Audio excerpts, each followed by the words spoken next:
Assalamualaikum dan salam sejahtera. Mohon perhatian, majlis kita akan bermula sebentar lagi. Oleh yang demikian, bagi diingatkan agar mematikan atau memastikan mikrofon berada dalam pengatur caraan senyap. Kerjasama para hadirin amatlah dihargai. Terima kasih.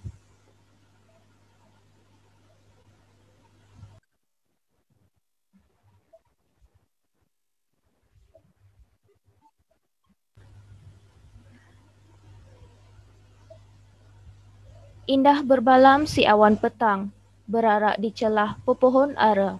Pemanis kalam, selamat datang. Awal bismillah, pembuka bicara.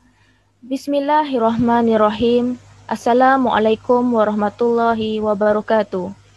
Yang berbahagia Datuk Zulkifli bin Muhammad Zain,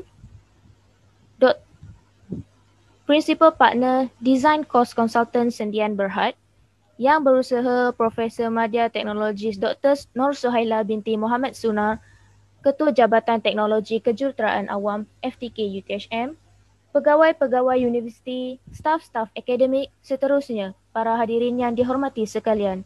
Selamat datang diucapkan ke Adjunct Professor Lecture Series 2021 bagi slot keempat. Seterusnya, bagi memberkati majlis kita pada hari ini, marilah kita bersama-sama menadah tangan mengaminkan bacaan doa. Oleh itu, majlis dengan ini mempersilakan Saudara Muhammad Fazli bin Muhammad Diah untuk memimpin bacaan doa. Dipersilakan. Assalamualaikum warahmatullahi wabarakatuh. Ila hadratin Nabi Mustafa Rasulillah sallallahu alaihi wasallam wa alihi wa ashabihi kiramil Fatihah. A'udzubillahi Bismillahirrahmanirrahim. Alhamdulillahirabbil alamin. Arrahmanirrahim. Maliki yaumiddin. Iyyaka na'budu wa iyyaka nasta'in. Ihdinas siratal mustaqim. Siratal ladzina an'amta 'alaihim ghairil maghdubi 'alaihim waladdallin. Amin. Bismillahirrahmanirrahim. Alhamdulillahirabbil alamin. Wassalatu wassalamu ala sayyidina Muhammadin wa ala alihi wa sahbihi ajmain. Allahumma fir lana sunubana wal ihwanina allazina sabaquna bil iman wa la taj'al fi qulubina ghillan lil ladzina amanu rabbana innaka ra'ufur rahim. Ya Allah, ya Rahman, ya Rahim, sesungguhnya kami berhimpun pada hari ini bagi melahirkan rasa kesyukuran di atas kurniaan-Mu yang tidak ternilai. Jadikanlah kami hamba-hamba-Mu yang sentiasa bersyukur di atas nikmat yang melimpah ruah kepada kami. Ya Allah yang alim, sesungguhnya Engkau maha mengetahui bahawa kami di sini ingin menimba ilmu-Mu yang sangat luas bagi mengembangkan potensi kami sebagai hamba-Mu yang Engkau redai. Justru berkati dan rahmatilah perhimpunan kami ini. Kurniakanlah kepada kami apa kiranya ilmu-Mu. Sinarilah hati-hati kami dengan cahaya dan hidayah-Mu. Semoga dengannya kami mudah menerima dan menghayati serta mengamalkannya. Ya Zal Jalali wal Ikram. Kurniakanlah apa kiranya kepada kami kesihatan anggota, kecergasan minda, ketenangan jiwa, kekuatan semangat. Semoga dengannya kami mampu mendepani cabaran, berdaya saing dan mampu mengangkat martabat diri, keluarga, masyarakat dan negara. Allahumma ja'al jama'na hada jami'na marhumah wa tafarruqana min ba'lihi tafarruqan maksumah. Rabbana atina fid dunya hasanah wa fil akhirati hasanah wa qina azabannar. Wassallallahu ala sayyidina Muhammad wa ala alihi wa sahbihi wasallam. Walhamdulillahi rabbil alamin. Amin, amin ya Rabbal Alamin. Majlis mengucapkan terima kasih kepada Saudara Muhammad Fazli bin Muhammad Diah atas bacaan doa itu tadi. Tanpa melengahkan masa lagi, majlis menjemput Profesor Madya Dr. Andri Kusbiantoro selaku moderator untuk meneruskan sesi kuliah yang akan disampaikan oleh Datuk SR Zulkifli bin Muhammad Zain, Principal Partner Design Cost Consultant. Dipersilakan.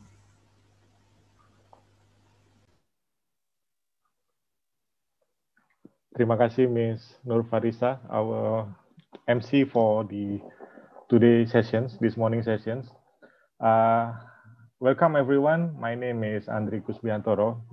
Today we're going to learn about few things on the CCC, on the construction project from the expert, directly from the expert himself, from Dato SR Zulkifli.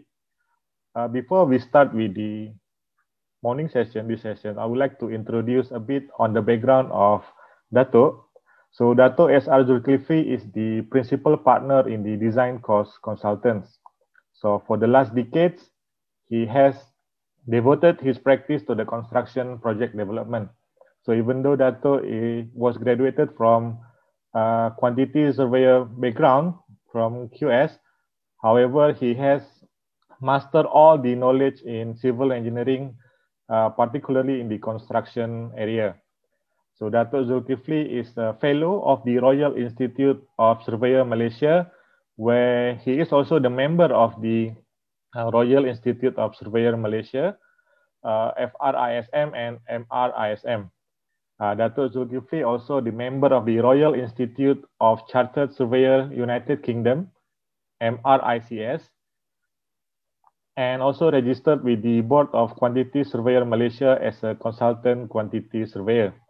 So through his company, the DCC, Dato Zulkifli already completed hundreds of projects, starting from the building project and infrastructural projects.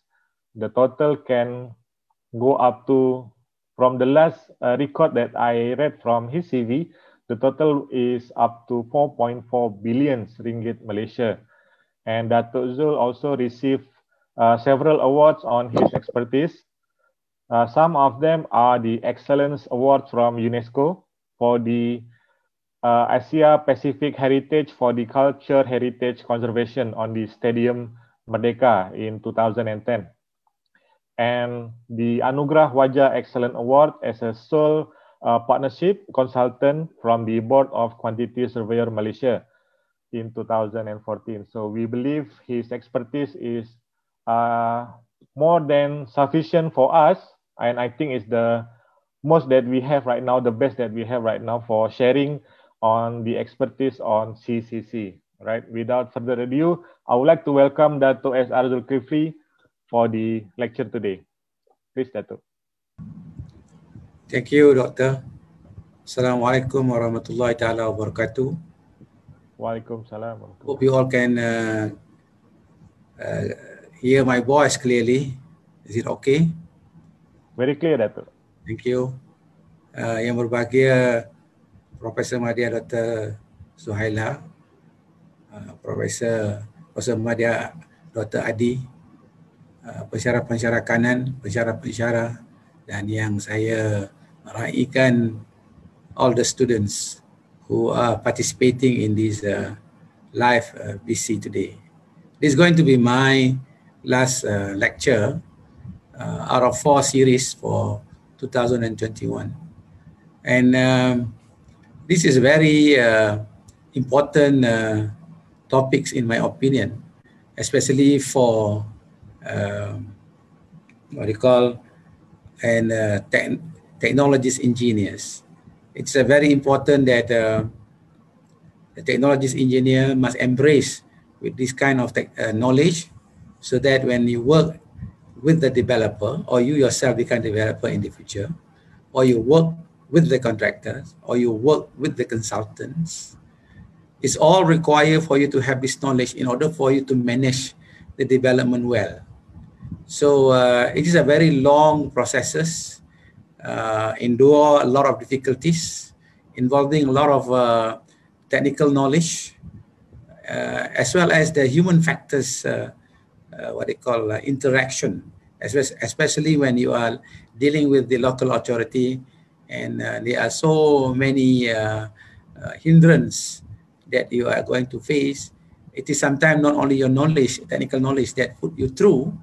It is also important that you have the necessary soft skill knowledge in order for you to push through yourself and getting those approval. Because without those approval being obtained, you may not be able to make your client commence the work or obtain the necessary certificate at every stage of the construction, towards the very end, the issuance of CCC. So because of the what it calls a very long item to be discussed, I may not be able to provide detail of it. Sometimes it's only good for me just to inform you the scam tenses And should you require further information, I would suggest two things. One is that get your lecturer to enhance you on further information that you want. Second, you may also visit the website of the various local authorities so that you can get some information from them. It may differ a little bit from one local authority to the other, but I think 80% of it will remain the same. And as for the jabatan, I would like to advise that if at all possible, write a letter to various local authorities available in Johor, and then request them for what they call a standard manual of operating procedures or processes pertaining to from the submission of the kebenaran merancang until the issue of CCC, and that could become something that you can keep in the university and then pass on to the student as a reference. That also could be a way that we could learn this process well. So without further ado, I would like to continue.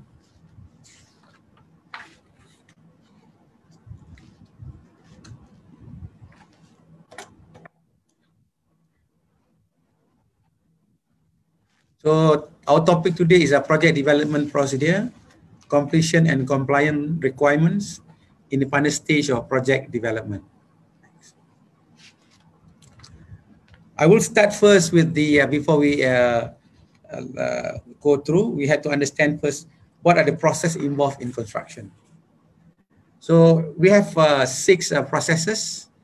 One of it is a preliminary design stage. So every consultant has to develop preliminary design stage, because from this preliminary design stage already involves certain kind of submission to be made to the authority. After that, the consultant will develop it into design development stage, and this also a detailed design on the development from what was actually preliminary design, and then they also involve some kinds of authority approvals, and then submission approval from local authority. Beside that, there's a requirement for all these designs and requirement need to be submitted to local authority for approval. And then at our end, if you are working with the client or the consultant, then we have to call the tender stage. Then of course, once the project is being awarded, we start with the construction. And then during the construction, there's a lot of processes that you have to undertake in order for us to get the finale, Borang F, they call it Borang F, completion CCC, would be issued either by the architect or building project or engineer for the infrastructure projects. Next. What are the consultant role? So I would like to touch a little bit on the consultant role in the construction. Of course, the first one is that to prepare the drawings for all stage, like we have mentioned just now, and this drawing to be issued to the contractor for construction stage. For construction stage, it means a detailed drawing issued to contractor that able them to construct. Then we go to the third column to monitor and inspect the construction progress. That means the consultant must make sure that he must monitor and inspect the construction progress regularly, either by way of having his site agent or resident architect or resident engineer to work on his behalf, or periodically the headquarters must monitor this project, because there is a lot of requirement by the authority that every stage of the work through various form has to be submitted to the government for approval, which involve an undertaking from the consultant that the work is actually being carried out appropriately. So it's very important, this process. And of course, if those are already done, for them to issue certificate of practical completion, which is not here, CPC, to demark or mark that the building has been, or the project has been practically completed, and thereafter the consultant will submit to obtain the CCC, whereby the engineer or architect is the one who issue and lodge this with the authority. And after the issuance of CCC, then there will be involving of normally nowadays is 24 months for rectification works, that any defects that occur within that particular period, we have to issue instruction for the contractor to carry out the works. And if all the work has been completed after the completion of 24 months or another 3 months or another 14 days plus 3 months for the government projects, then the consultant must issue the final certificate, call it CMGD.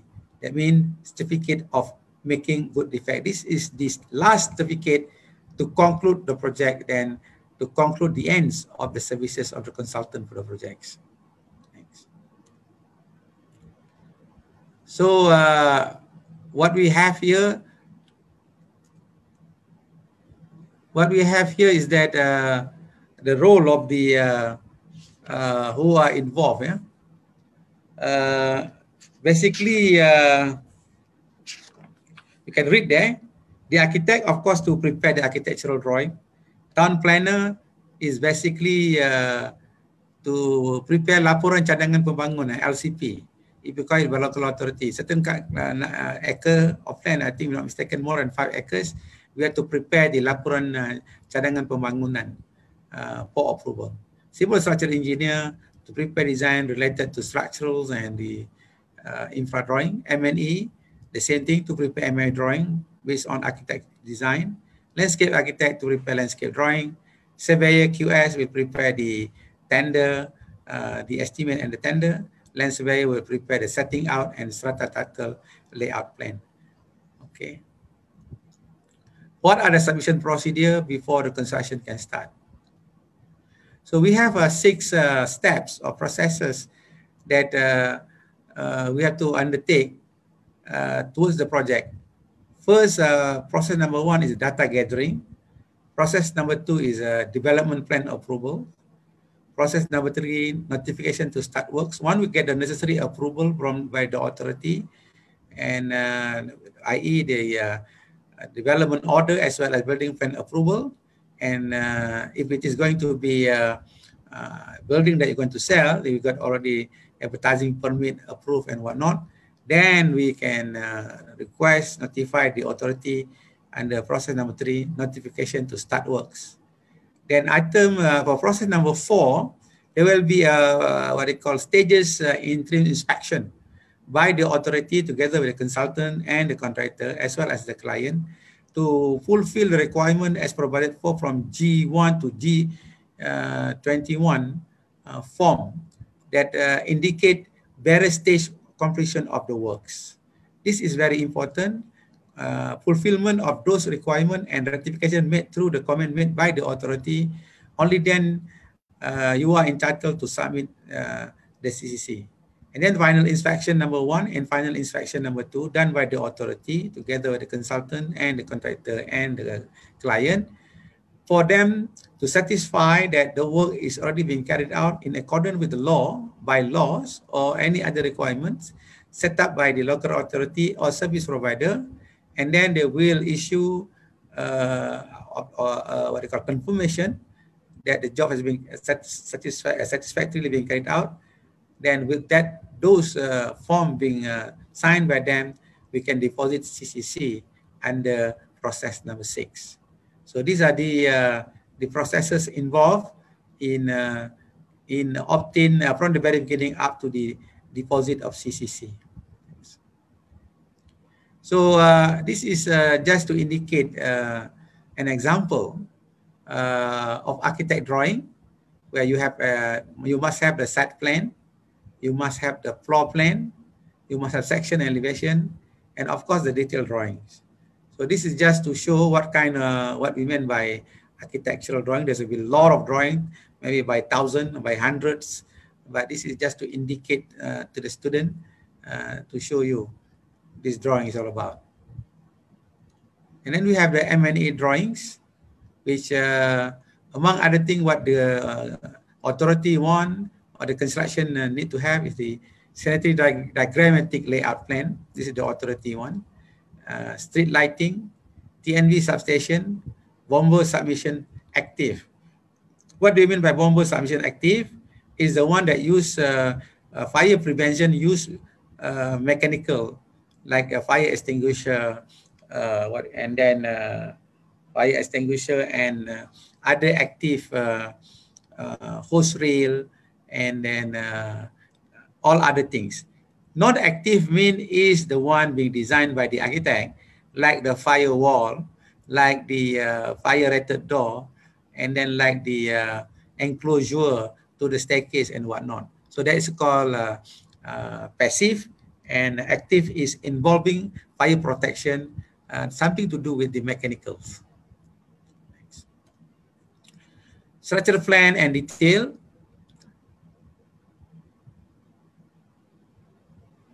The authority want to know the structural calculation. How do you actually calculate the design that you have, just to make sure that it is acceptable within the right code and the right and using good engineering practice, because to avoid any what call substandard or failure of the structure being constructed. And we also, as a structural engineer, you have to submit sewerage layout plan, water reticulation layout plan, infra, road, and drainage. So these are the drawing that shows some structure piling, some structure beam, and some infrastructure drawing. Next. For landscape architect, you have to have a submit layout plan. It's not typical floor plan and detail. It's typical design, be it hard and soft landscaping, and then indicate in the area that represent already what they call a certain percentage of the area must be put up with landscaping works. So there is a requirement for us to fulfill, because not all area are allowed to be built. So some green area must be left at the development. So these are the duty of the landscape architect together with the planner. Okay, now we go to the item of pertaining to submission to local authority.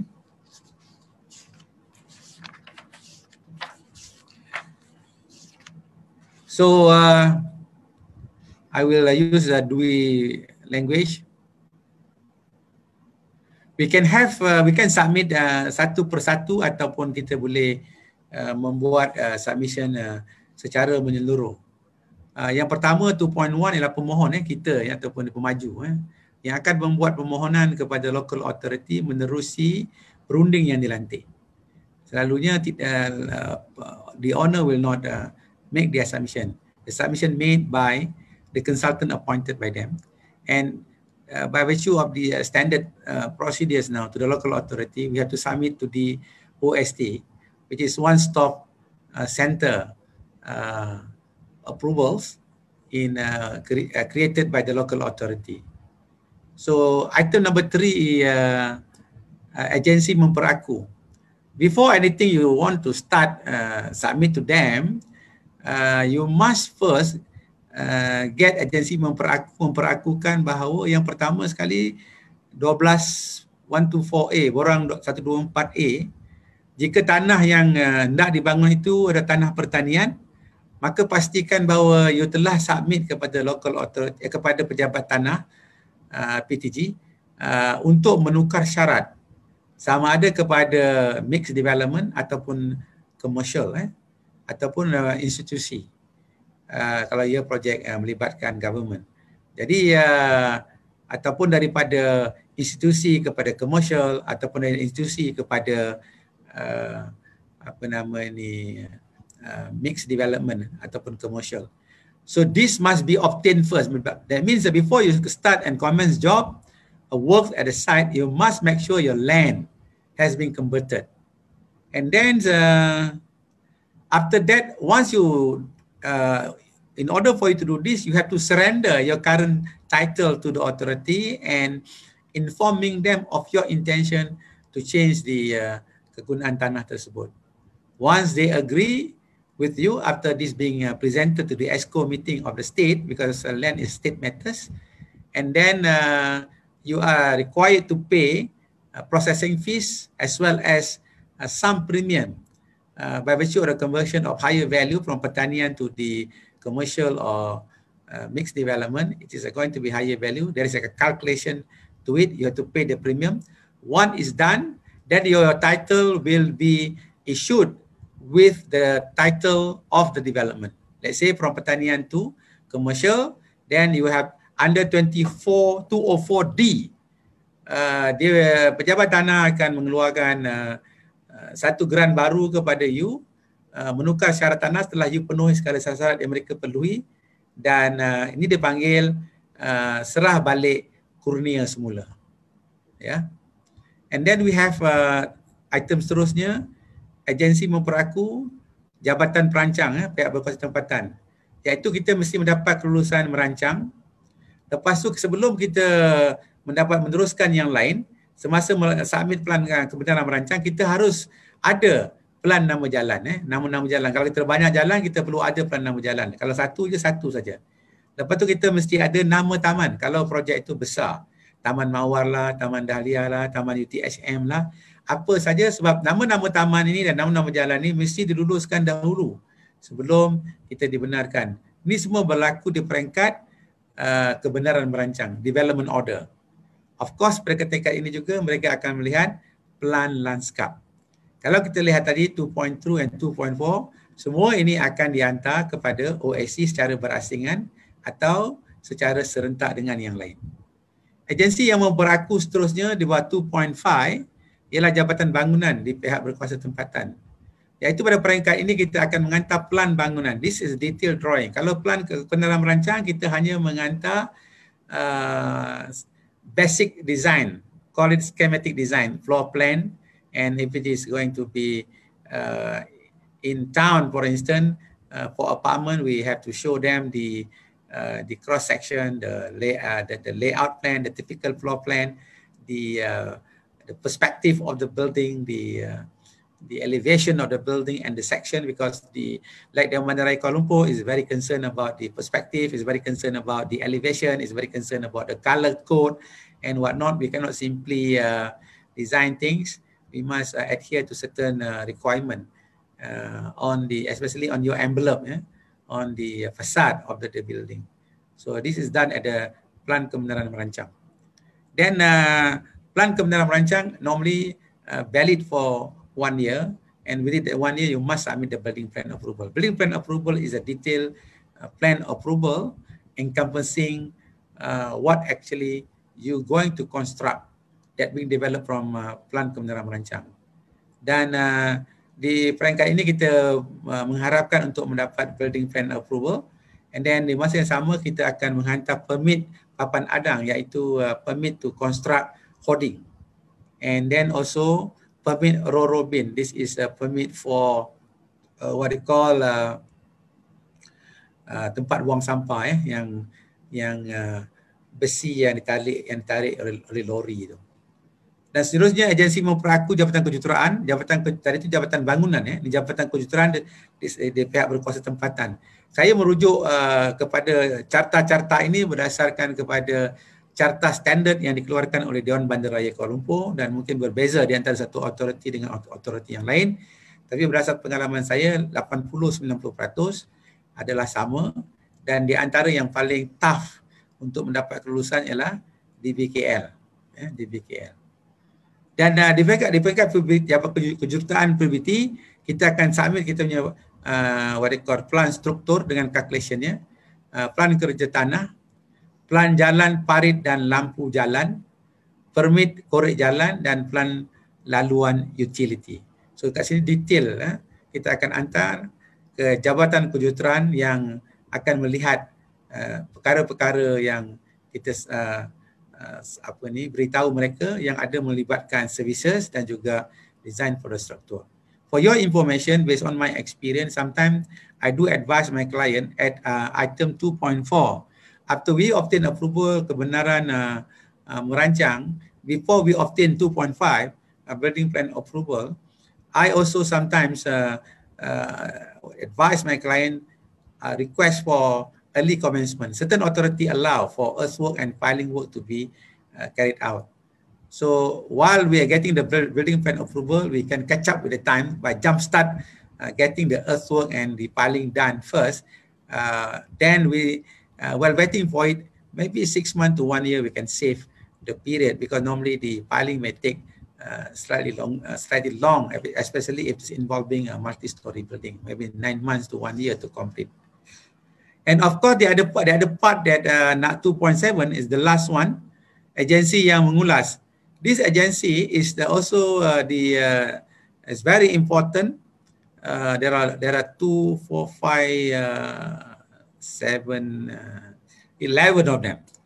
This agency is actually JPS, Jabatan Pengairan dan Saliran, JBPM, Jabatan Bomba dan Penyelamat Malaysia, TNB, Tenaga Nasional Berhad, IWK, Indah Water Consortium, JPBD, Jabatan Perkhidmatan Bandar dan Desa, SKM, Syarikat Komunikasi Multimedia Malaysia, PTN, Pentadbiran Tanah Negeri, PTG, Pejabat Tanah dan Galian, JMG, Jabatan Mineral dan Geoscience, PBN, Jabatan Pihak Berkuasa Air Negeri, JKP, JKR, Jabatan Kerja Raya, dan JS, Jabatan Alam Sekitar. So you must obtain the endorsement from this authority. For instance, bekalan air, confirmation of the availability of the supply needed as projected by you. You have to tell them how many liters or gallons of water required per day, and when actually you want to have it, and they will look into the availability of the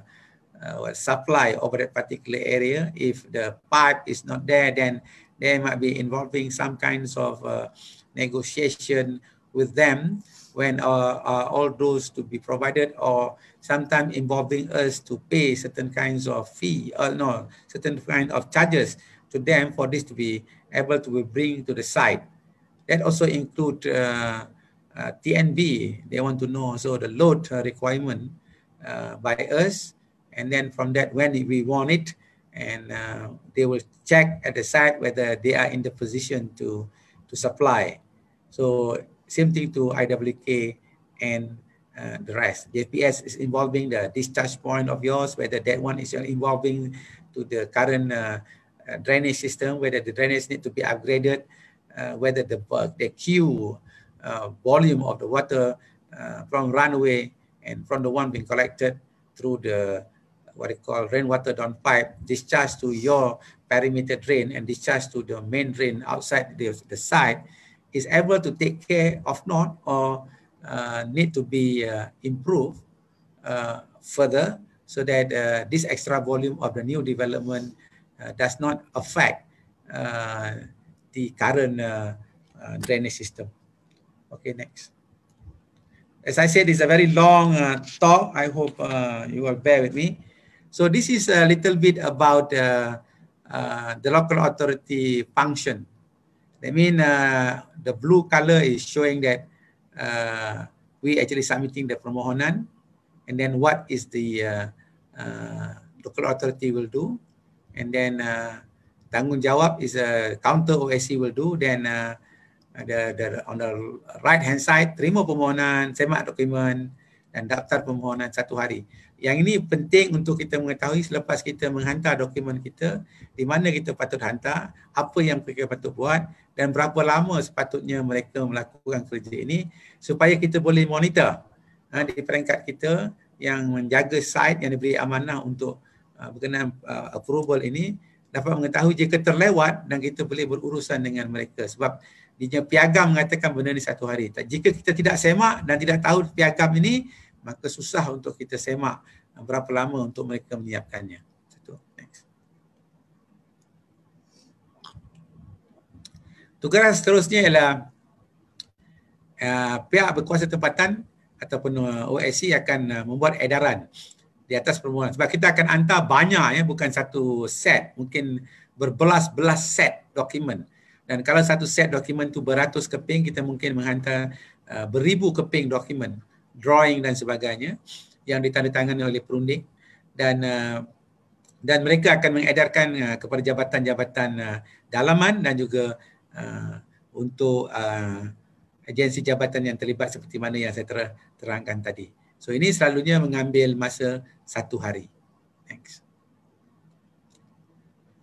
Dan di sini pula kita akan lihat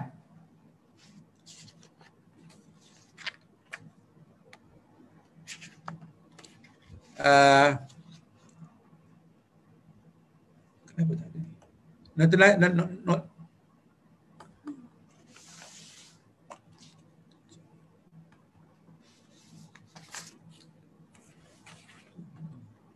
Notifikasi permulaan kerja binaan ya. So kalau kita nak memulakan kerja binaan,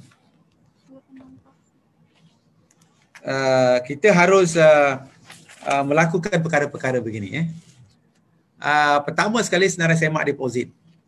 Borang B JKB, Jabatan Kawalan Bangunan. Meaning you have to submit the Borang B, Jabatan Kawalan Bangunan. Dan Borang B JPIF Jabatan Perancang Infrastruktur. You must submit also.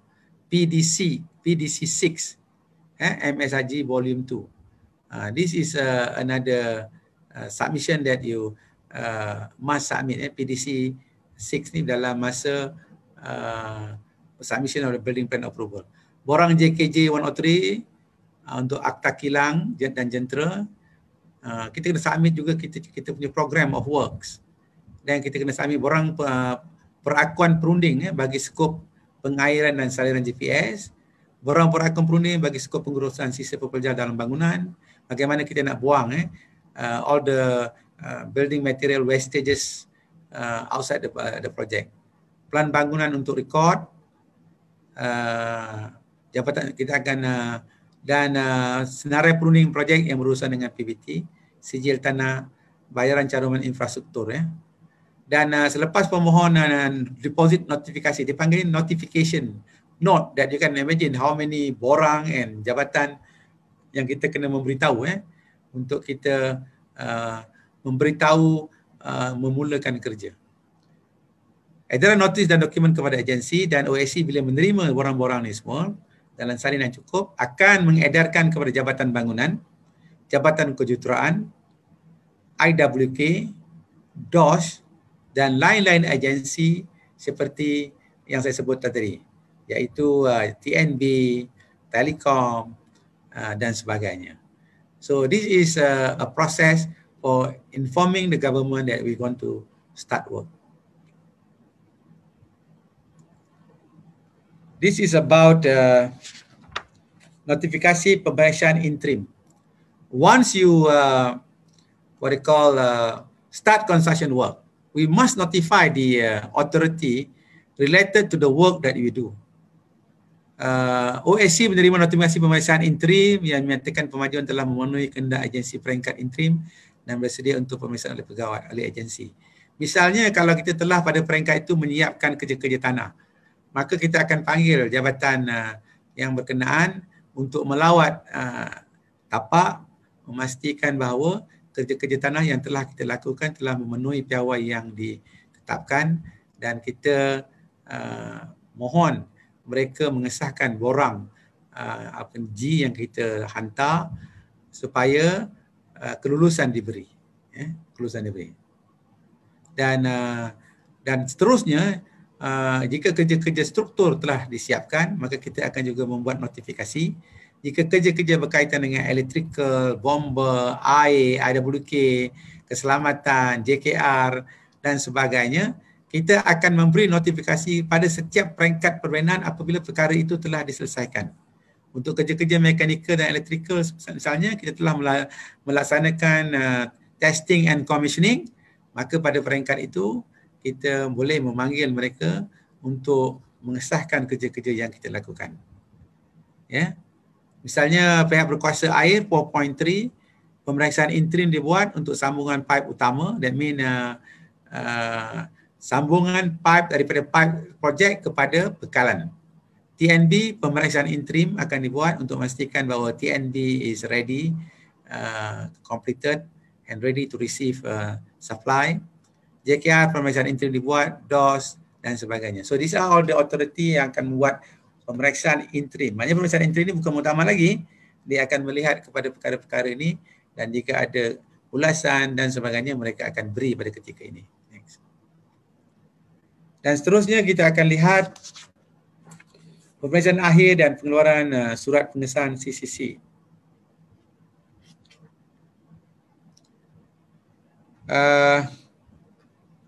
Pada peringkat ini, kalau lihat nota di sebelah kanan, Selalunya untuk projek-projek yang kita buat, terutamanya bagi bangunan-bangunan seperti apartmen dan sebagainya, ataupun projek-projek lain seperti sekolah, universiti dan seumpamanya, ataupun commercial building, hotel, shopping complex, you are required to prepare the TNV and hand over to TNV much earlier. Sometimes 1.5 years before the handing over or before the issuance of CCC, or at least 1 year before the issuance of CCC. That's the reason why TNV always located on the ground floor or near the roadside, so that it can be built, the first one, and because TNV require time for them to procure the cables, and then for them to lay the cable from the and make connection to the next pencawang yang ada, dan daripada situ dapat membekalkan ke kita punya TNB. Dan dia perlu juga membeli peralatan apa namanya, switch gear dan sebagainya, dan mereka memerlukan masa to procure all these things. So TNB building yang kita kena buat itu selalunya 1 tahun atau 1 tahun setengah awal hendaklah disiapkan dan diserahkan kepada TNB beserta dengan title-nya sekali, title tanah sekali. Kalau ia ada berkaitan dengan landed, tapi kalau ia berkaitan dengan strata title, we must indicate in the strata title of their title. And then pemohon pemeriksaan akhir 1 bagi skop air, TNB dan PBT serta JKR, ini kita kena buat. Lepas tu permohonan sambungan komunikasi berkaitan dengan telekom, atau kalau kita menggunakan DG ataupun lain-lain networks, dan mereka akan memulakan permohonan sambungan daripada mereka. Dan akhir sekali adalah pemeriksaan akhir 2 bagi skop jabatan JPBM, iaitu jabatan bomba, DOS dan sebagainya. Maklumat keperluan pemeriksaan akhir 1 kepada pihak berkuasa seperti baca situ. Maklumat kepada NFP buat sambungan. Maklumat kepada pemeriksaan akhir 2 kepada jabatan-jabatan disebut tu.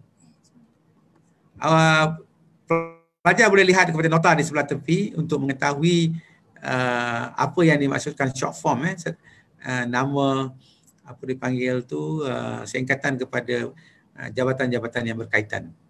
So kita lihat di kiri sekarang pemeriksaan akhir peringkat 1. Saya akan jelaskan satu persatu selepas daripada ini.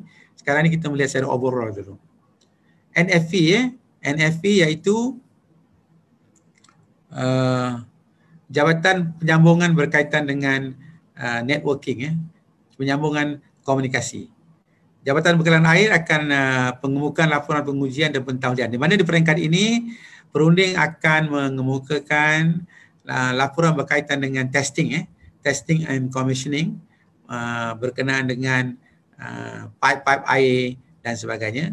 Lepas tu mereka akan melakukan pemeriksaan air, dan jika mereka berpuas hati, maka sambungan meter akan dikeluarkan, dan setelah itu berlaku, pihak berkuasa air akan mengeluarkan surat pengesahan untuk dihantar kepada OSC bagi maksud pengeluaran CCC. The next one is TNB. Pemeriksaan akhir dilakukan di peringkat pertama ini ialah TNB akan, peringkat pertama ini melibatkan 1, 2, 3, 4, 5.3 sampai 56 punya apa panggil tu, jabatan. Maka pemeriksaan akhir peringkat 20 melibatkan 5.7, 5.8 dan 5.9 jabatan yang berbeza. Jadi 2 peringkat dengan jabatan-jabatan yang berbeza.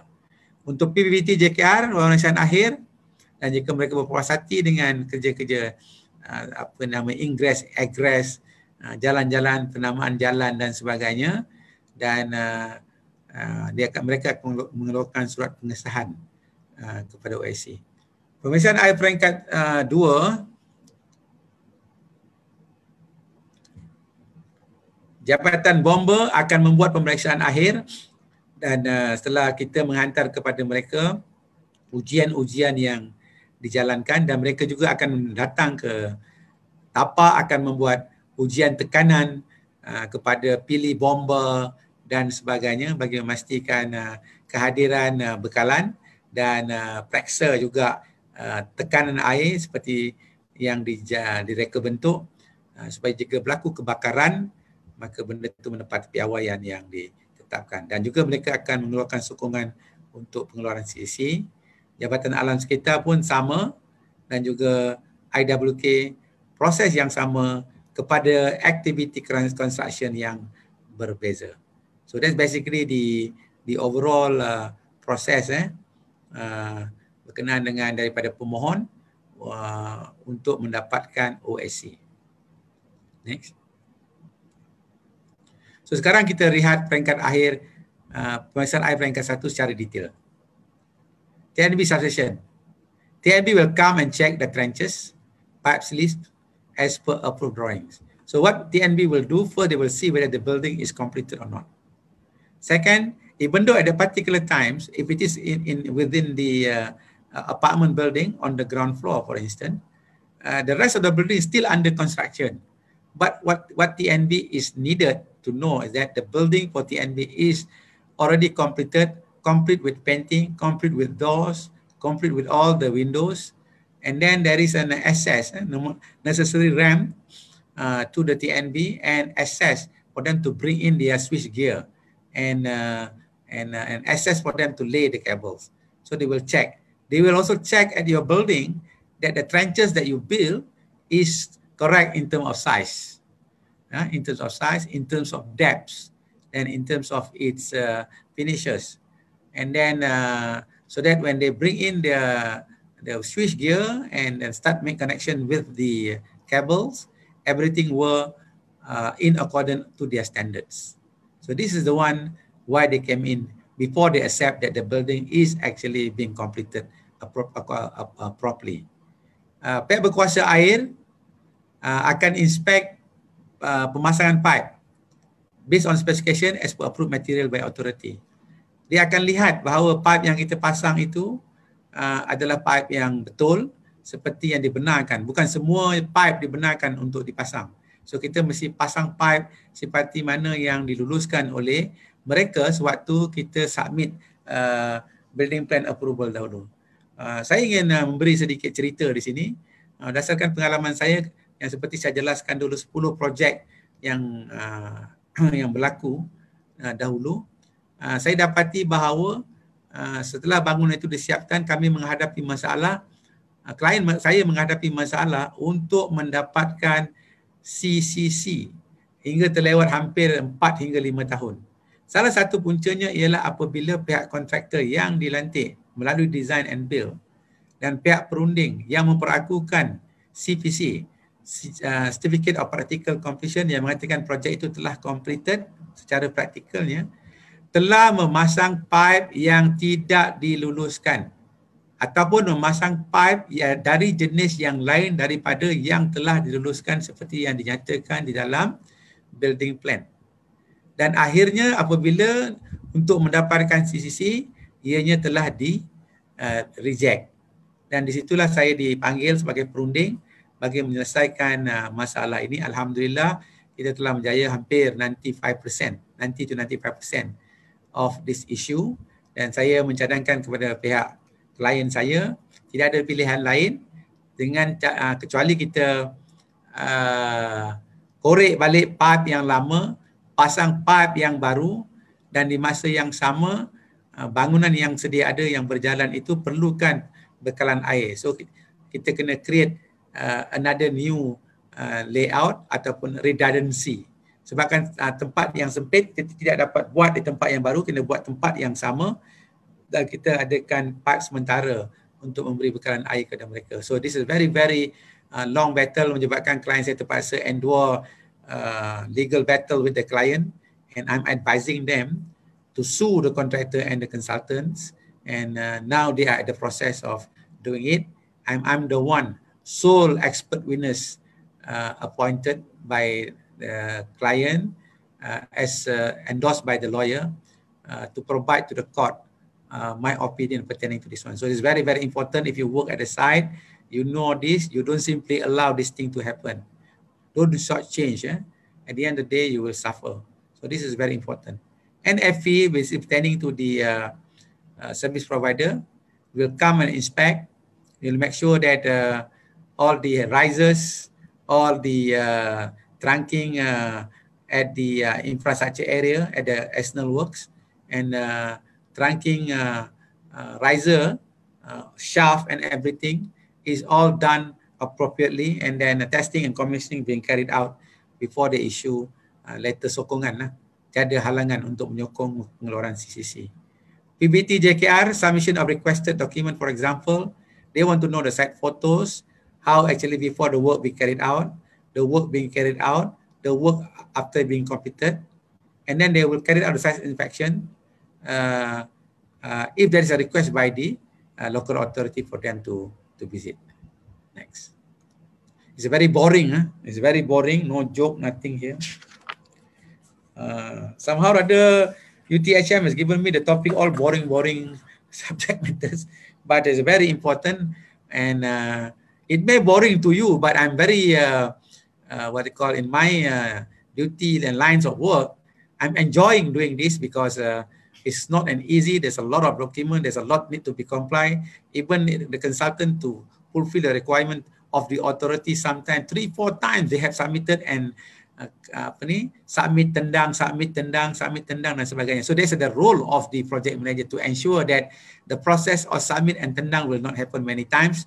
Or if there is a complaint, there must be keep to minimum. So you must make sure that the design prepared by the consultant first must comply to the local authority requirement. Check all necessary avenues so that there's a very little room for them to comment our design. That alone may take months and months for you to look into it, and there's a lot of what they call in and out processes. So it requires a very, very experienced an engineer or architect or anybody else being appointed as a leader to look into this matter, to check any anomalies and whatnot. So it's not that easy. First, to make sure the design is correct. Second, to make sure that the requirement put in the drawing does not cost any unnecessary extra money to the client. Third, make sure that it meet the requirement of the local authority. Fourth, that there will be no submit dan tendang banyak kali. And if there's going to be a comment, there must be a minimum, and that's not detrimental to the overall development. This is time and money situation. So we really, really require a very, very experienced engineer who understand design of architect, design of engineer, civil and structural, design of M&E, design of landscape, design of planner, faham pasal perkara berkaitan dengan tanah, perkara berkaitan dengan planning, dan faham berkenaan dengan submission, kenal dengan authority, kenal dengan pegawai-pegawainya dan sebagainya. So you have all those information. There are one party sometimes do nothing. From one project to the other project, he is being appointed just to carry out this exercise alone. One is obtain building plan approval or kebenaran merancang until the CC, and he will move from one project to the other. So there's going to be a new challenge which never been claimed by anybody that it is their authority to do so. So I'm strongly suggesting to the jabatan and to the faculty and to the university as well as to the student, please master yourself this area.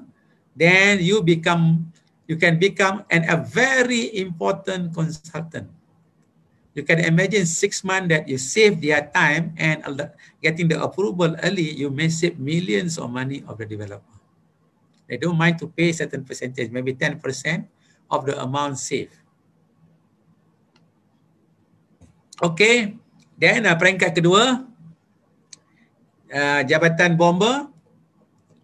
Bomber to inspect the building and the firefighting system.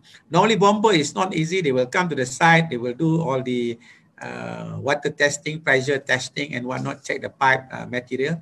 When they come to the building, they will go at the passive design, whether the wall is being constructed properly, whether the distance from the fire door to the last point is within the distance allowable, what is the size of the what call your staircase, whether the height of the staircase is correct, the width is correct, the wall constructed for fire rated is correct, whether the lift lobby is a smoke lobby, whether the fire door is obtained from the right people, whether testing for the fire door has been carried out, whether the sprinkler has been operating. They will test the sprinkler, whether the water is enough pressure, whether the alarm, fire alarm is working. They will test the alarm, they will test the sound, they will test also the control paneling system, whether detected system is functioning or not, whether the alarm is on, whether if there is a fire, the what they call any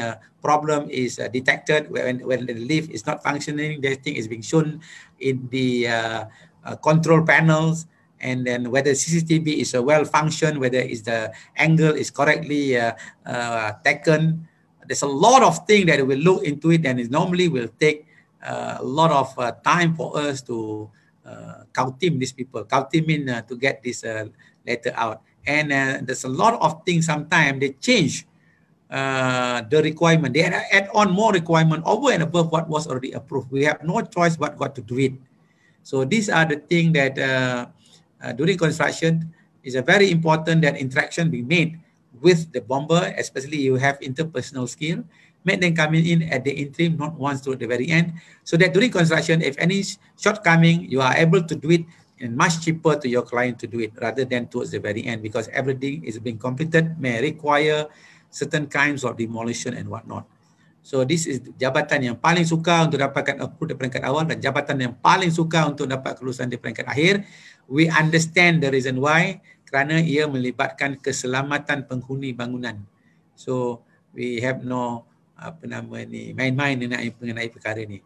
So to master this and to understand that, to understand their code, to understand their procedure, may take you probably 6 months to 1 year to understand that. This is another area that you may do in your master's or in your thesis, in your degree, just pertaining to bomber approval alone and processes and how they do, how they evaluate, how measurement being made and whatnot. So I'm suggesting this probably can be done, or even lecturer can do some kind of research on this and advise the community construction outside this thing through the establishment of short books or short notes so that people can refer, especially to the new developer. DOSH, upon completion of building, DOSH will come to inspect, for example, lift and escalator. They will look at the lift, they will check the function of the lift, the door itself, whether it's functioned well. If escalator, also the same thing. Then they will check the safety. If anything happen, whether the safety is functioned well or not. If we are trapped, and how that alarm function. If the trap, if stop in anything, electrical supply were not there, they will mock the system. In my project recently, they will switch off the main electricity, and then the lift stop. Then in the middle of the between floors, and then they will check whether within a second this has been connected with the genset or not. And then whether genset provision for electricity is well connected to the lift, so that within second the supply is rehabilitated for essential services, and the lift will not be affected only a couple of seconds only. They will see this. If this one is not, in my case, we found out the time lapse between cut off of electricity from the main supply against the time for the genset to start, not acceptable. So we have to rewire the whole thing, recomplicate our computer at the panel, so that within second that they want, the moment it cut off, the genset will start, and then the lift will receive the electricity. So this process is not as simple as we thought. So this is another area that we could do some studies. And IWK service provider will inspect the pipe installation was installed based on specification as per approved material by authority. So IWK, as I told you just now, that they will look at the material. And in my case, 10 project, 4 or 5 years not getting CCC because the pipe is wrong. So for this one, I would like to relate one of my experience, just to sideline yourself for a couple of minutes. That for my project, inshallah, this is a tier 4, what it calls data center, where I'm the contractor. The project is about 40 million, and I have to complete it 13 months, including the building plan approval up to the CCC. 40 million, 13 months. In one Sunday, I'm with two other workers from Indonesia. I myself went into the main sewer main hole. Yeah, I myself went in with the smell and whatnot, a very bad odor. Went in together with them and do the connection myself together with them. I inspect them to make sure that the things are proper, and then it is done during Sunday. Because I'm late already, about 13 months about to finish or about to arrive. I have no other choice that I have to do it myself in many of these local authority requirements, including myself going and see the authority so that I can expedite the process of getting this one. There's a lot of teh tarik, there's a lot of mee goreng, there's a lot of dinner, there's a lot of lunch and whatnot with the authority just to be, they don't take bribe. I don't give bribe. I just give them, not give them, it's a token of appreciation that they visit the site during the hot day, that kind of thing. So it is not wrong in my opinion. We give them a little bit of drinks and that kind of thing. So what I say, why plenty of drinks and breakfast and lunch? Because there's so many authority that we have to deal with. So you have to have this. You have to have this. Okay, next. CC submission upon completion. I would like to take a break, probably a couple of minutes. Otherwise, it's very boring. Would like to allow you to ask question before I go to the next program, which is submission upon completion. That maybe take some time also for me. Please. Okay, thank you, Dato'. So we have one question from the audience. Currently, we have one. Dato', has it ever happened to you, the PBT, the pihak berkuasa tempatan, requested additional works other than the approved plan during the interim inspections? For example, repairing the damaged road access caused by the construction. I think the one who asked question maybe has experience the very same thing, because the question is very specific. Yeah, it's true. They will, as I mentioned to you, that the interim inspection being carried out to make sure before final inspection been done, to ensure that what being constructed is in accordance with the approved plan or approved provision. If they found out things were not in order, definitely they will tell us that please rectify this, and I'll make sure you please make sure that before at the time that I come back again for the final inspection, that all this comment is being rectified. Otherwise, they may not be able to provide or give the endorsement surat sokongan untuk pengeluaran CCC. That is common. Even when you construct the pipe, for instance, for the bomber, and they don't agree with the pump, for instance, they will even ask you to change it, or they don't agree with the color code that we put in to the pipe bomber at the basement of the hotel. Sometimes they don't want the color red to be painted. They want because of ID, they want different kinds of colors. They don't allow this to happen. I have experienced all these things because of the nature of the sometimes at the hall. They don't want to have the ceiling. Then they want to paint it blacks, so that, or gray, so that the ceiling is the same. And the moment you put gray, you put yellow, or orange or red, that will affecting the ID. But it affecting the authority to identify their pipes if anything happens. So they will not allow this to be. They ask us to repaint back to the original color. Otherwise, we not obtain the CCC or endorsement from them. Okay, the answer is yes. Okay, thank you, Dato'. Yang ini satu soalan dari saya, Dato'. Yeah. So, yang interim inspection tadi yang melibatkan jabatan dari PBT, dia hanya untuk beberapa borang G kan, Dato'.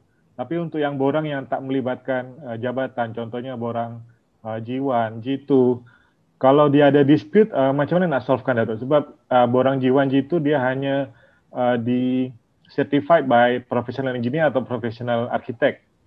And what happen if, let's say, the local authority found something wrong has been happening in the earthwork contohnya. Yeah. But the professional engineer or professional architect has approved the borang, the G1, borang G1. Okay. Can PBT hold the release of CCC atau CCC akan still dikeluarkan, tapi PBT akan bawa kes itu ke mahkamah? Normally apa nama ni, perkara yang berkaitan dengan borang G yang tak memerlukan kepada itu, tapi kita submit sebenarnya kepada dia orang. That's why tapi perakuan benda itu telah dibuat dengan sempurna oleh engineer, itu je bezanya. Tapi submission to get CCC still we got to submit. Perkara seperti itu, you lihat hari semalam dalam surat khabar yang keluar hari ini di Melaka ya. Seorang pemilik tanah yang telah membuat kerja-kerja tanah tanpa perakuan daripada pihak autoriti telah didenda 50,000. Hari ini keluar dalam surat khabar ya. You can imagine without, if you start to commence work without the approval of the authority is a very serious offence, especially earthwork, especially is involved cut and fill and then transportation of tanah tu. Kenapa PTG involved dalam earthwork? Sebab jika ada berlaku cut and fill dan sebahagian daripada dibawa keluar daripada tapak, ia hendaklah mendapat kelulusan dari PTG dan kita kena membayar doket. Doket adalah satu bayaran yang kena bayar kepada authority mengikut meter cube. You have to pay that.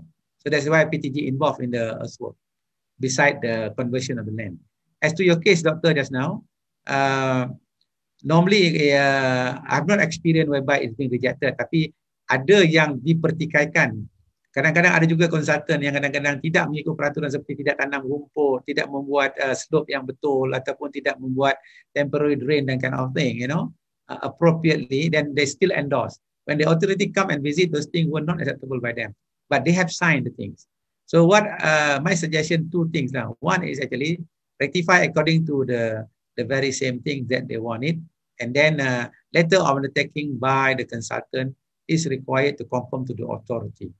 So as far as legal standing is concerned, the authority has the right to look into it if they found out things were not done appropriately. Yeah, because you have submitted the plan, and you only endorse the work. They don't endorse the work. So if you don't do it according to the plan, they have the right to question that. Of course, they can bring you to court for non-compliance to this one, but normally we rectify, or the best option is that an undertaking letter from the professional that ratification being carried out and confirming ratification already being done, that because as will come early, so there's still a lot of time for them before CCC being issued to ratify the situation. That could be the best option if I were the project manager, and I will approach both parties, the engineer and as well the authority, and I terms this process of to resolve commercial. There are a lot of things sometimes commercially be done better than through the process of the normal process. Yet we follow the procedure, but commercially it can be done better. So dalam kontrak pun saya banyak menyelesaikan masalah saya dispute between the parties through commercial rather than through understanding and banging tables, that's and try to show the other party how good you are on technical or legal matters. So at the end of the day, times and money are more important than what you argue is only 30,000 ringgit, your contract is 300 million. So what is there to agree on the commercial side? Same thing to this one. Okay? Any more? Okay, kita ada lagi satu soalan, Dato'. Yeah. Sebelum kita move on to the next slide. Dato', if the property has not been granted CCC, but it have arrived the day to deliver the key to the buyer, what can the developer do? The project, I think. Without CCC, and then? So actually, the property is not yet finished. The CCC and VP maybe is not yet issued, but it's already close to the deadline. So I think the project is delayed. Oh. So what should the developer do? the developer do? Is the project developer the first developer is at fault, and he is going to face the buyer for delay.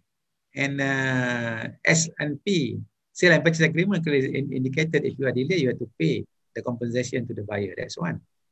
What developers are supposed to do is to catch up and to complete the building as fast as they could. It's involving also sometimes to terminate the current contractor and appoint a new one, or even terminate the current consultant to appoint a new one, or he himself carry out the work.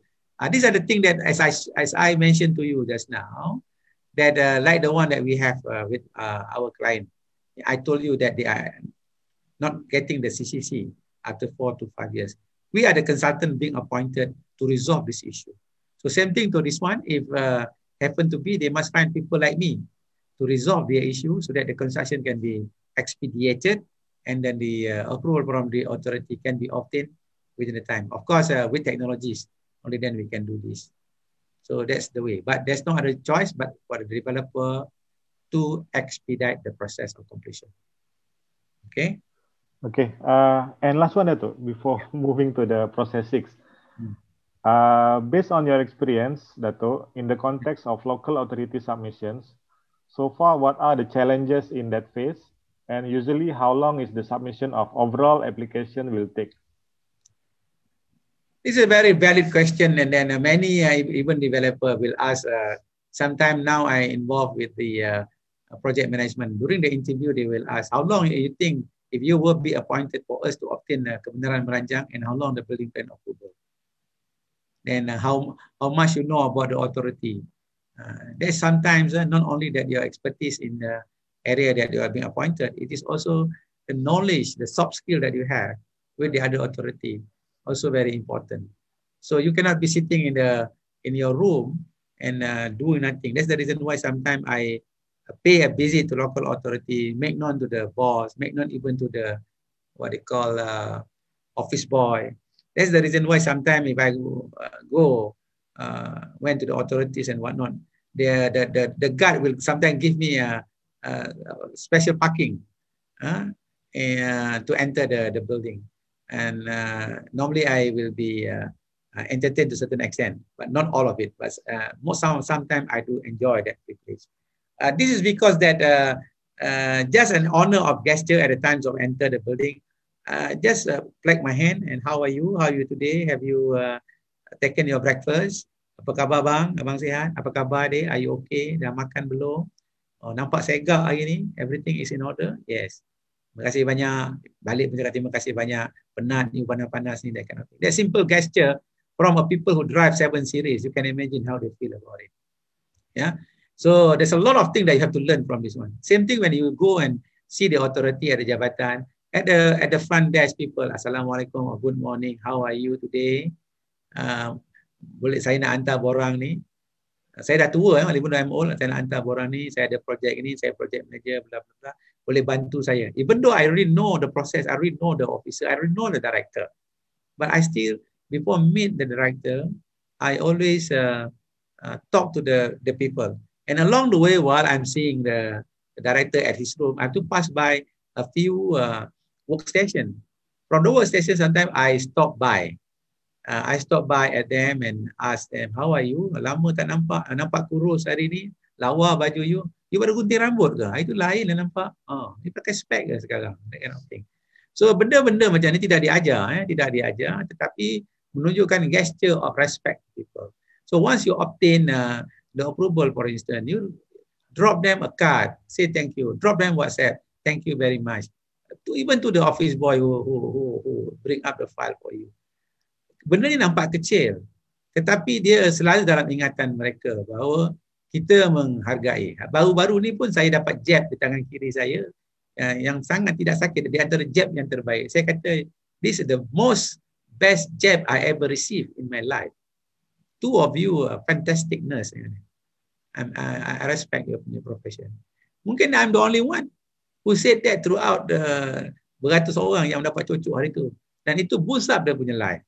And orang yang kendian-kendian pun akan macam mana aku cucuk tadi menyebabkan dia datuk tu tak sakit. Mungkin dia akan gunakan itu untuk orang-orang yang lain. Dia nak feedback tu. So same thing. Dia sebenarnya yang pertama sekali to solve the problem, we must have very good soft skill. So soft skill yang saya beritahu ni adalah sebahagian daripada learning curve kita. Dan elok juga universiti mengadakan satu program bagaimana kita nak belajar soft skill ini. I'm sure ada benda ni diajar. Yang seterusnya ialah untuk mendapatkan kebenaran merancang. Selalunya 3 bulan. Itu selalunya yang dijangka. Tapi yang benar-benar berlaku sometimes 6 hingga 12 bulan. Dan untuk building plan approval, biasanya 6 bulan yang dibenar dalam rancangan. Tetapi yang berlaku sebenarnya 9 hingga 12 bulan. Especially if the site having a lot of problem. For instance, ada stream kecil lah yang cross kita punya site. Ataupun bekalan elektrik tak dapat dibekalkan di kawasan tersebut.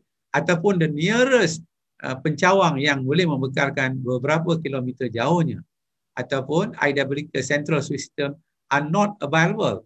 Or kita punya, macam projek saya tu, dia punya berada di lembah dan main sewage systemnya berada di atas bukit sana dan it's cost to them to prepare, provide pump, that kind of thing, unless and until my developer is willing to spend money on their behalf. So these are the process. Itu satu. Yang keduanya, yang paling kita siksa sekali ialah untuk masukkan file kita dalam masa meeting. Dan sebelum masuk meeting, untuk dapat ulasan dari pegawai. Sebab pegawai ni sibuk, macam-macam projek, berpuluh-puluh projek satu orang nak handle. Bagaimanakah kita nak pastikan yang kita hantar tu disemak, yang kita hantar tu diulas.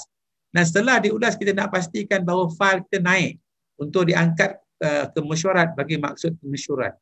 Jadi kita kena tahu siapa yang buat ulasan, kita kena jumpa dia, kena tanya dia apa masalah, perbaiki drawing kita, tukar drawing kita, betulkan pada ketika itu, jumpa 2-3 kali tendang masuk dan sebagainya, dan siapa yang angkat file ni, bila mesyuaratnya nak diadakan, ada berapa projek, kita punya agenda nombor berapa dan sebagainya, adakah sempat ke tak sempat, dan siapa dia punya chairman, siapa dia punya ahli dan sebagainya. Mungkin kita boleh whisper dengan dia, minta tolong supaya membantu kita, dan jika tidak betul memberitahu kita supaya kita boleh betulkan apa yang kekurangan yang kita ada. So this process is the one sometimes is about human factors and the workload of the authority that sometimes may delay things from 3 to 6 months of getting the approvals. I hope that helped clarify matters answered that asked by me just now. Yeah. Okey, Doktor? Okey, Datuk. Boleh proceed ke proses 6 once Datuk dah minum sekejap atau apa-apa, ambil rehat sekejap. Ya. Hari ni doakan saya lah sebab saya nak buat another small operation to my eyes on the right at 2:30. So, ya ke Datuk? Oh, okey. Semoga dimudahkan, Datuk. InsyaAllah, terima kasih. InsyaAllah. Then, pemohon di sini ya deposit CC. Pemohon deposit, kita kena deposit 2 salinan CCC and borang G dalam tempoh 14 hari selepas CCC dikeluarkan. Di mananya, if you obtain the CCC prepared by the architect provide the CC2 OAC, then within 14 days, we must issue issue borang G. So, salinan borang G1 to G21 as we mentioned just now, we will detail out that study afterwards. Part of it we will visit. We will send to Jabatan Bangunan for record only. Dan CCC that being produced. We remember last time CEF, Certificate of Fitness, issued by the local authority. But now, Certificate of Completion and Compliance issued by 2 professional. One is lembaga architect, the other one is an engineer. So if it is being prepared, the CC being issued by the architect, then he must lodge the borang G1 and G21 and the CCC that he issued to Lembaga Architect Malaysia for record purposes. Same thing if it's an engineer who issued the CCC, he must lodge that to Lembaga Jurutera Malaysia for record. There are 2 different parties. One is lembaga, the other one is persatuan. So is the lembaga. The board is the one who regulate the profession, not the persatuan. Persatuan is the professionals association only.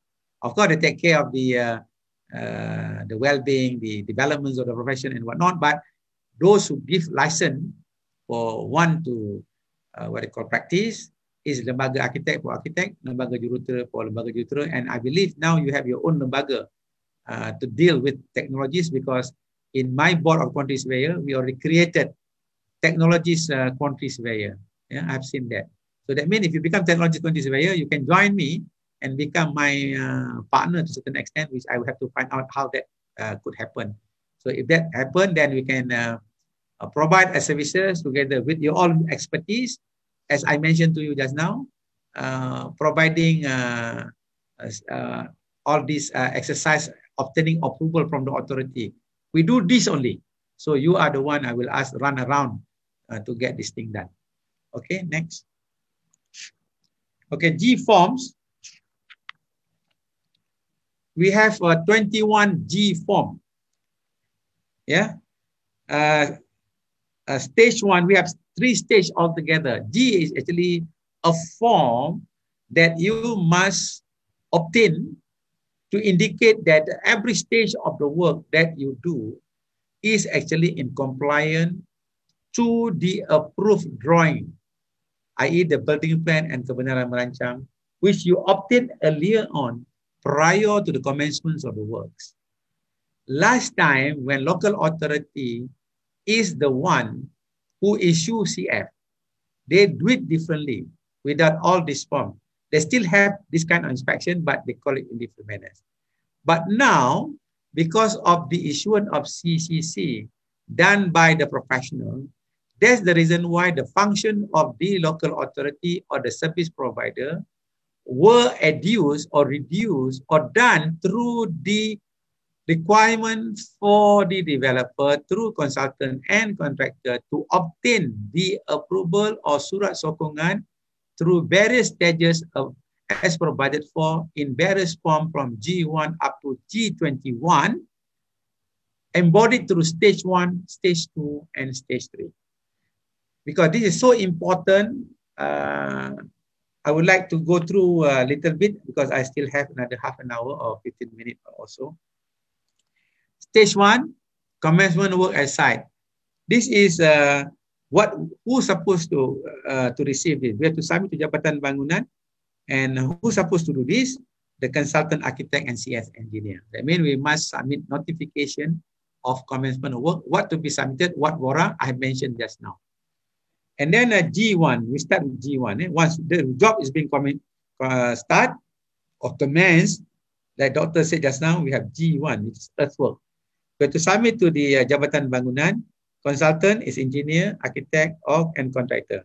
That means this party must submit the form and confirm that the work has been done in accordance with the right procedure, the good engineering practice, and in accordance with the approved plan that being approved upon. Then if you get and obtain this approval, then you get 1 out of 21 approval. So the other 20 will have to be obtained during the construction stage. So stage 2, G2, G3, G4 up to G7. Then project signage, Jabatan Bangunan. So before you erect the project signage, you must obtain Jabatan Bangunan. Sorry, the earthwork just now, the engineer submit to the local authority for approval and consent. We don't require them to approve. I'm sorry to, there's a mistake there. The indication, but they will check whether the one being approved by the consultant were actually in order. Stage 2 project signage, you must submit your project signage, the project title, who they are, the location, the type of material they're going to use, and they must have information pertaining the names of the project, the approval plan, serial numbers, date of commencement, expected date of completion. You must also have the name of consultants, their telephone number, their address, and then other things are important, so that if anything happened to the site, the public is able to notify who are actually they can refer to for confirmation and whatnot, or for information. That's one of the reasons why the project signage has to be visible to the public. And then building platform levels, Jabatan Bangunan also. This is also about if the project is big, we have various levels to be obtained. Then this also has to be approved. And then G4 structural works completed. So once the structural work is completed, then we have to call them in to check and inspect. Then after that, we will issue the necessary approval by them. And we have the internal water supply G5. So I have mentioned just now, in our case in DBKL, is a Sabas who has the authority over this. And we have internal sanitary plumbing. They will look at the internal piping, sewage piping in the building, including the testing and commissioning being carried out. They will look at the testing and commissioning carried out. If they want, sometimes they also want to ask us to repeat certain kind of testing, smoke test, whatever, to avoid leakage. And also they will water leaking test, whatever test they want to do, or they will look at our report and how the procedure of test being carried out and how we actually recording the results of the record to satisfy them. And internal electrical works, this also will be carried out. They will look at the wiring, they look at the mega test being carried out. There will be to find out there's not going to be any leakage to the wire, no excessive unnecessary distributions of electricity to any points to avoid this have happened in the future. Firefighting passive, I have dealt this quite detailed just now. Passive is the one being designed by the engineer and the architect, normally architect. The detail, if involving concrete, designed by the engineer. Firefighting active is involving mechanical. That could be a fire sprinkler, there could be a hose reel, or could be what called powder bottles extinguisher. This also will be checked. They check the part, they check the pressure, they check the water tank, they look at the capacity, look at the piping, look at the pump, look at the panels and whatnot. This is the bomber issue. And then, of course, lift installation, I have also discussed to you just now. And then building, also do the same thing. In essence, that from G1 to G21 is basically, you can read from one to the other. The overall issue here is that for the authority to ensure for each stage of the item that they check is being constructed in accordance to the requirements of good engineering practice and code and based on what was approved by them. So, and then it's being constructed appropriately. Then if anything happened during the interim, that they found things were not in order, or even during the final inspection, that they found things to be improved, to be rectified, to be added on, or to be omitted, they will inform you and require us to rectify. And if they're satisfied with all the work, including the rectification, they will write a letter of sokongan for the issuance of CCC. So G1 to G21, the only difference is that different kinds of works and involving authority concerned for approval. So you have to endure 21 times of different activity for approval.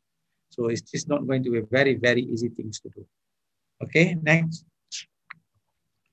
So stage 1, this is about submission of Borambi notification to authority. Stage 2, compilation of Form G to Form G3, as I mentioned to you just now. Stage 3, compilation of Form G4 to G21 by the consultant and contractor for the complete stage of work. Stage 4, complying to all stage 1 to stage 3 with surat sokongan. Stage 4, that means we already obtained surat sokongan for stage 1 to stage 3 of related department. Consultant to submit all G form to local authority office of Jabatan Bangunan. Then they submit this to Jabatan Bangunan. And stage 5, upon submission and endorsement of DG form by Jabatan Bangunan, Borang F shall be issued to client and developer. Borang F means the CCC. Next. So this is a sample of the borang. This is kita ambil daripada Majlis Perbandaran Ampang Jaya berkenaan dengan notis memulakan penyambungan semula kerja borang. This is as I mentioned to you, borang B just now. If you want to start work, you have to notify them. So we have to fill this borang B, notification to commence works. Borang B. Yeah, this is the example of the borang. Okay. And this is G1 to G2, as we mentioned just now, but matter related to kerja-kerja tanah.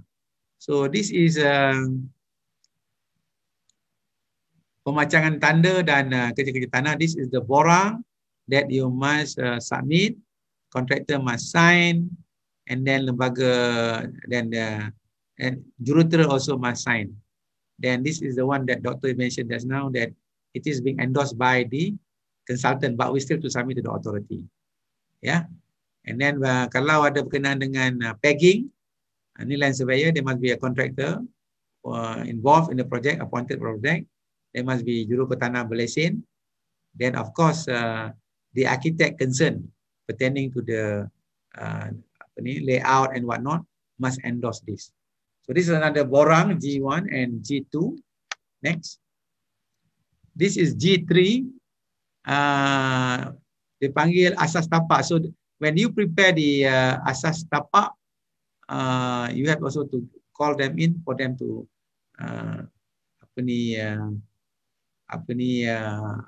untuk mendapatkan kelulusan ni. Then borang G4 berkenaan dengan struktur. This is all G3, G4 involving structure. Next. G5 berkaitan dengan perpaipan dan dalaman. I go through very fast just to show you the borang saja. Borang G6 perpaipan dan sanitary piping, internal sanitary piping. G7 electrical, internal electrical works. G8 passive bomber fire. G9 also active fire by bomber. G10, this is mechanical. This is jabatan bangunan, I think. And then pemasangan lift escalator. This is a gentra, jabatan gentra.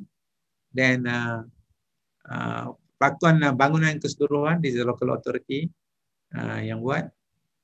G13 sistem bekalan air luaran, this is water, external water reticulation.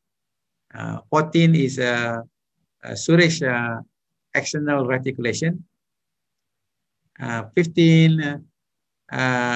is sewage treatment plant by IWK. This is a TNB, external electrical supply. 17, this is authority or JKR and needed is about road and drainage. 18 is about street lighting. This could be the authority or concern. 19, external drainage. And then 20 is authority concerned with the telecommunication. And last one is 21 is that this is pandangan darat. This is another that you have to submit. Next. So this is the samples of the borang F. This is the most important form. In this case, this is a building project signed by the architect. These are the form that weighted by the many people, because with this form that as the developer indicate the project obtain CCC, and then they will issue a back-end possession to the buyer so that the key can be handed over, then mark the completion of the projects. And as far as the project is concerned, this is marked that the project is already completed. Then to design and build contractor, this is the mark of the CPC, and CCC is CPC is about the same times. And then DPLT period for design and build start to commence from this one. So this is very important and very heavy responsibility of the architect or engineer who issue this. So this borang, please observe it. One day, I hope you also are able to sign there as the party who issued the borang F. Next. So, okay, we end off our lecture today about 20 minutes earlier than expected. But if there's any question, I would like to allow you to ask me. Should there isn't any, then we may end up our lecture here. So I leave it to the moderator. Thank you. Thank you, Datuk. So kita ada few question dekat sini. Soalan pertama, Datuk, dalam slot 1 pasal kontrak isu minggu lepas, Datuk ada highlight pasal CCC yang bermasalah sebab projek itu adalah multi-phase. Datuk ada suggestion ke untuk mengatasi masalah ini atau mencegah masalah yang sama di masa hadapan? Saya rasa penanya ini yang CCC sampai bertahun-tahun tu, Datuk. Datang tidak. Oh, yang bertahun-tahun itu multi-phase ya. Ya, yang pertama sekali kenapa berlaku multi-phase ialah yang untuk mengatasi yang pertama ialah kontrak yang kita sign dengan kontraktor melalui design and build must be designed in such a way that all these responsibility and liabilities must be addressed appropriately, and if anybody fail to do their job appropriately, what action can be taken, and those action and penalty to be charged or imposed on them must be clearly stated in the contract. Second thing, if they fail to do, you must have the right. You must have the step in right, the right to step into the project to rectify the situation. So this is very important, so that we will not allow the contractor to prolong the agony of us for failure to discharge their responsibility. That's one on contract side. On the other part of it, please appoint appropriate consultants. And then as a consultant, as a client also, that's very important to appoint people like us and you, so that we become the third party. They have the consultant, they have the contractors. So we become the third party, third eye of the client, to see whether the contractor and the consultant appointed by the contractor is actually carry out their work or discharge their work appropriately. So we are the one, like project manager like myself, who can see things, because with our knowledge, we know whether the work has been constructed appropriately or not. It is wrong that the job is wrongly constructed, yet you pay them. And those who endorse the payment is the consultant. That's involving some kinds of a negligence that we want to prove that.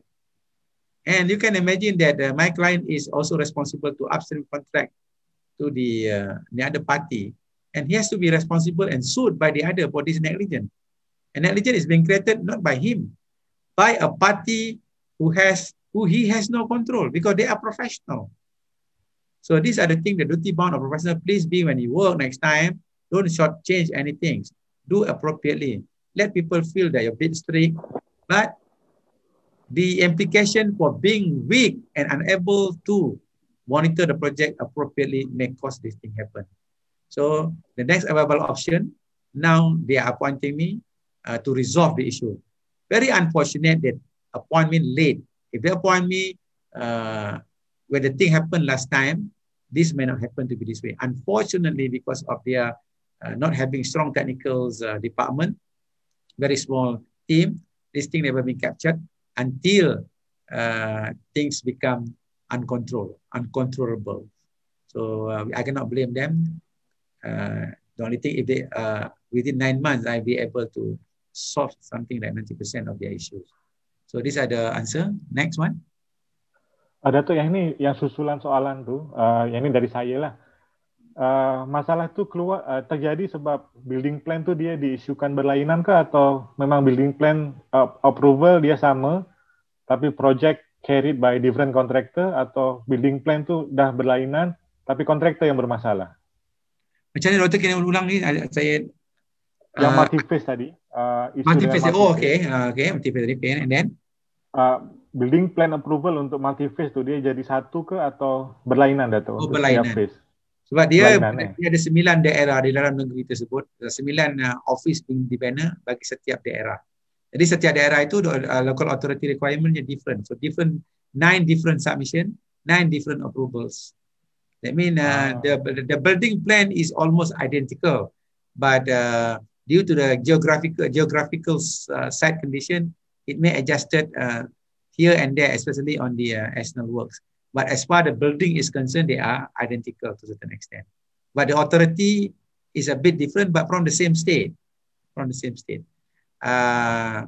Then yang jadi masalah tu lebih kepada di banner tidak mengikut apa yang diluluskan. Itu isu.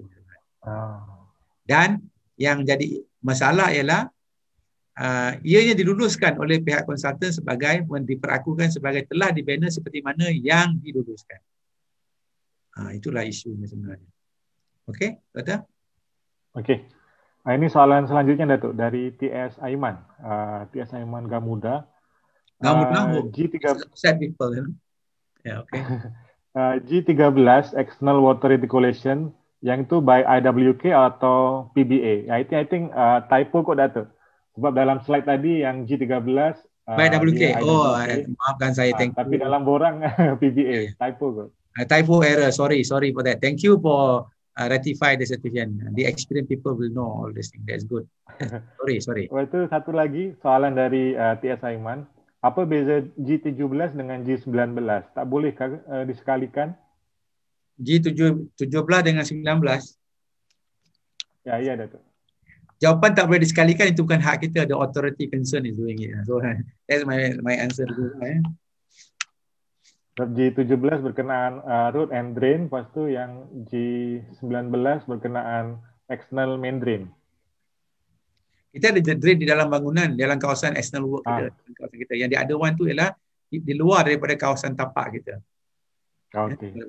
Yang kita akan menyambung, yang kita akan buat sambungan kepada mereka untuk discharge air dari itu. So itu di luar daripada tapak kita tu, another thing they will see whether we have improve, we have upgraded, macam yang saya cakap tadi itu, walaupun di luar daripada tapak kita. Yang satu lagi ialah di dalam tapak kita.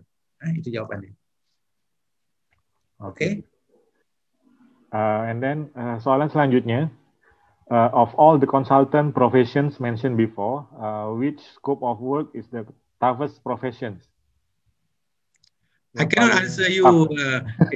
It's not fair for me to tell you which one is toughest. Sebenarnya, in terms of responsibility, architect and engineer, macam tadi tu, certificate at the end of this, CF or CCC, dikeluarkan oleh architect. By virtue of that, the architect is what they call heavy in terms of responsibility. Kalau anything happen, dia dah the first line yang kena defense. Tapi di masa yang sama, dia pun membuat keputusan berdasarkan kepada nasihat-nasihat dan tanggungjawab ahli-ahli profesional yang lain. Tapi bila kita bercakap pasal struktur, misalnya kalau runtuh bangunan dan sebagainya, then of course architect the first line of defense together with the engineer. So the toughest about the whole thing is depends on the tanggungjawab, berdasarkan tanggungjawab. Sebab yang senangnya saya beritahu, kalau kita ingin bertanggungjawab dan ingin membuat sesuatu dengan baik, semua orang akan profession adalah tough untuk kita laksanakan tanggungjawab kita itu. Yang toughnya lah melaksanakan tanggungjawab dengan amanah, jujur dan membuat yang terbaik. Itu yang toughnya. Nak katakan tough dia tu susah kita nak kata. Kita nak kata seorang pakar cancer tough berbanding dengan pakar yang lain, pakar mata dan sebagainya. Susah sebab dia being trained in that particular area. So it's that being trained in that particular area is not that tough then. Tough bagi saya lah kalau kondisi saya tengok macam mana doktor mata cocok mata saya kan. Tetapi for doktor mata itu just another exercise, just like masukkan straw air dalam minuman dia saja. So these are the things. So it depends. Tapi yang penting bagi saya, semua orang mesti bertanggungjawab, deliver yang terbaik, dan yang paling penting kita menjadikan kerja kita lebih baik daripada orang lain bagi setiap masa.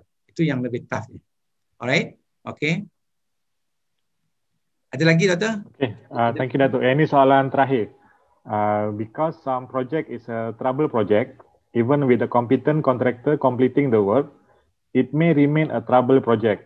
So how Datuk see these situations affect the contractor from the aspect of operation and maintenance, especially during the DLP after CCC is obtained? Yeah, but the only thing that the question is not clear what trouble it means.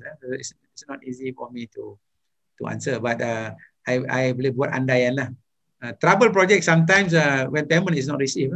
The contractor must be a good contractor, good experience and whatnot. So the trouble came in when the payment is not forthcoming and according with what was in the contract. Let's say 30 days upon certification or 45 days upon certification.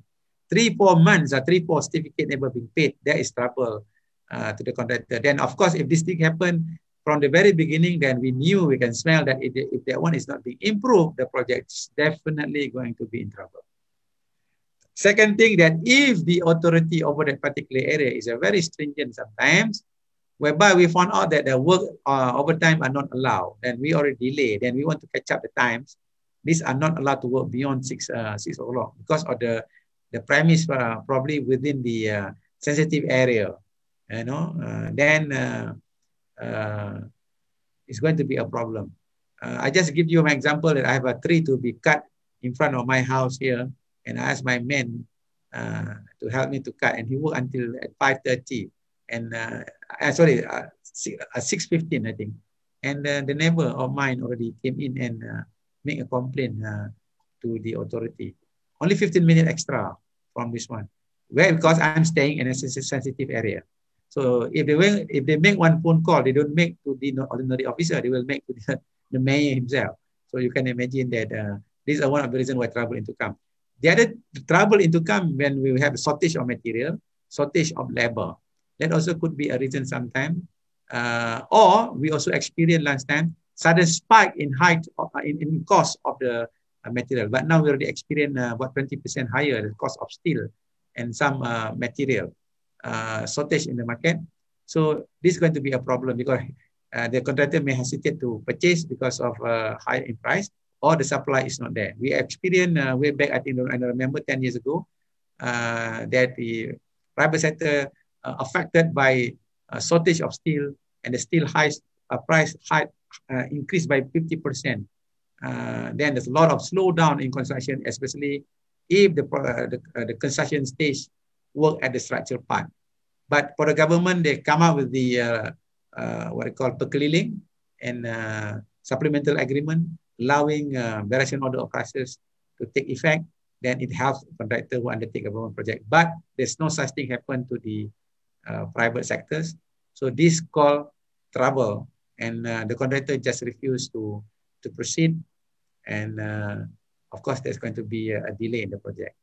So, Doctor, I believe we already reached the end of my topic. Before you conclude, I would like to thanks the Jabatan, thanks the faculty, thanks the university, thanks all the lecturers who are very cooperative in seeing through these four times lectures by me.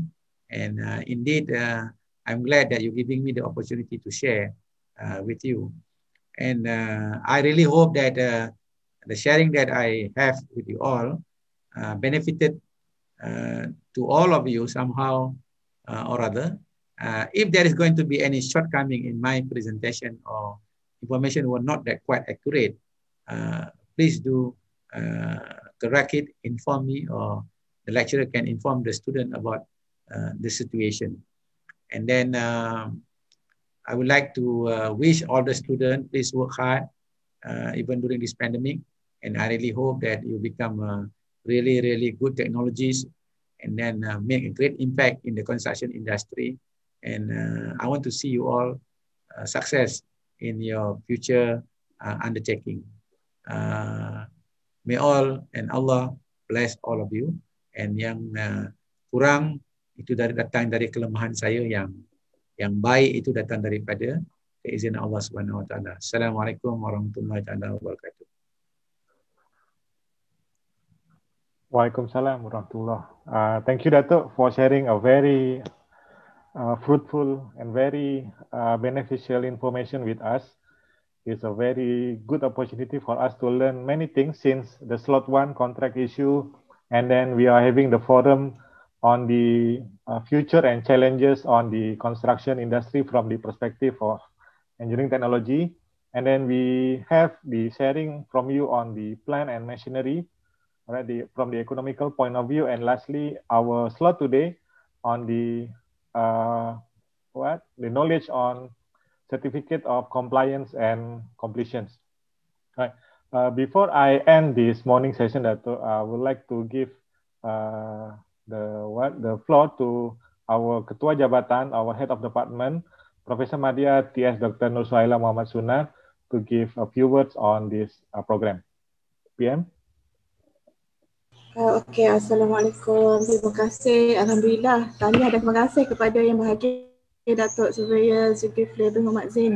Saya ingin mewakili pihak pengurusan FTK dan pensyarah-pensyarah Jawatan Kuasa Gerak Kerja Profesor HR, Profesor Lecture Series 2001 serta para pelajar yang kami kasihi. Kami Datuk ingin mengucapkan rasa bertuah lah sebenarnya Datuk dan teruja dan berasa seronok sangat dengan pengalaman dan ilmu yang telah Datuk kongsi bersama kami.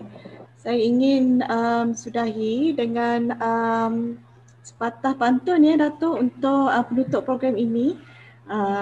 Perintah kerajaan harus dipatuhi demi menjaga keselamatan diri. Buat Profesor Ejang, Datuk Zul yang kami kasihi, jutaan-jutaan terima kasih di atas ilmu yang diberi Datuk. Okey, sehingga berjumpa lagi Datuk di program-program di masa yang akan datang. Saya percaya ilmu-ilmu ini adalah salah satu sumber ilmu yang akan digunakan sebagai amal yang berpanjangan. Amin. Terima kasih Datuk dan kami doakan semoga Datuk diberi kesihatan yang terbaiklah. Terima kasih Datuk. Terima kasih PM Nur Suhaila. Saya berikan kembali sesi pagi ini ke MC kita untuk hari ini, Miss Nur Farisa. Terima kasih diucapkan kepada moderator dan panelis untuk sesi perbincangan tadi. Selesai sudah sesi keempat program adjunct Profesor Lecture bersama Dato' SR Zulkifli bin Mohamed Zain. Terima kasih sekali lagi diucapkan kepada Datuk di atas perkongsian pengalaman di dalam kuliah tadi. Seterusnya, majlis dengan hormatnya menjemput Yang Berbahagia Datuk, pensyarah, para pelajar dan hadirin bersedia untuk sesi fotografi secara dalam talian. Mohon kerjasama para hadirin untuk menghidupkan kamera. Okey, jom semua kita onkan kamera sekejap, kita ambil gambar.